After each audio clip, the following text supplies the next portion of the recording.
Hello, तुमचं सर्वांचं माझ्या चॅनलमध्ये खूप खूप स्वागत आहे. सकाळची छान अशी देवाची पूजा झालेली आहे, स्वामींची सुद्धा पूजा झालेली आहे आणि नाश्ता काय करायचा प्रश्नच नाही होता. आणि मग म्हटलं चला पोहे करूया आणि छान असे पोहे बनवलेले आहेत.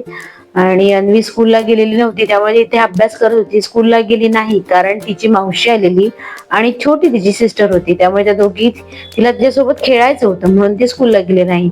आणि एवढा पाऊस पडत होता आणि या पावसातून आम्ही कुठेतरी बाहेर फिरायला आम्ही कुठे चाललोय बाहेर फिरायला हे पाहण्यासाठी तुम्हाला हा ब्लॉग पूर्ण पाहावा लागेल. आणि इथे दोघी छान जेवत होत्या, श्रावणी अन्वी दोघी जेवत होत्या आणि अन्वीचे काका सुद्धा जेवले. मस्त जेवण झालं आणि आम्ही बाहेर निघालो. अन्वी फुल तयारीमध्ये होती कारण खूप पाऊस पडत होता आणि तिने छत्री घेतली होती. आम्ही अशा ठिकाणी निघालो होतो की तिथे खूप थंडी आहे. नक्कीच तुम्हाला कळलं असेल आम्ही कुठे जाणार होतो. आम्ही जायला निघालो होतो महाबळेश्वरला, जे की मी पहिल्यांदाच जाणार होते. म्हणजे इथून एवढं जवळ आहे ना, तरी पण कधी असं जाणंच झालं नाही.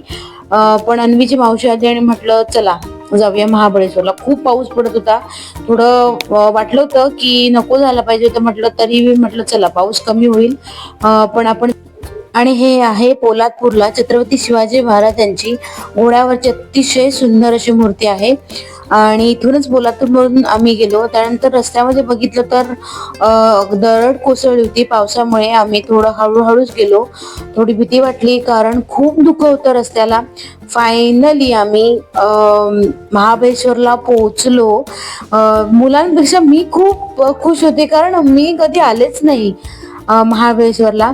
आणि इथे बघा आम्ही छानच रूम बुक केला होता आणि मस्त मुलं सुद्धा एन्जॉय करत होती.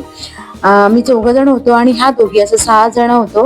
आणि ह्या बघा इथे उड्या मारतात, त्यांनाही खूप आनंद झाला होता आणि थंडी खूप पडली होती तरी सुद्धा त्या मस्त अशा खेळत होत्या. त्यानंतर आम्ही छान फ्रेश झालो, जेवलो आणि आम्ही मार्केट बघायला गेलो कारण महाबळेश्वरचं मार्केट हे रात्रीच ओपन होतं. मग आम्ही मार्केट फिरण्यासाठी गेलेलो आहोत. यापुढचे ब्लॉग हे महाबळेश्वरचे असणार आहेत, तुम्ही नक्की ब्लॉग बघा. आवडले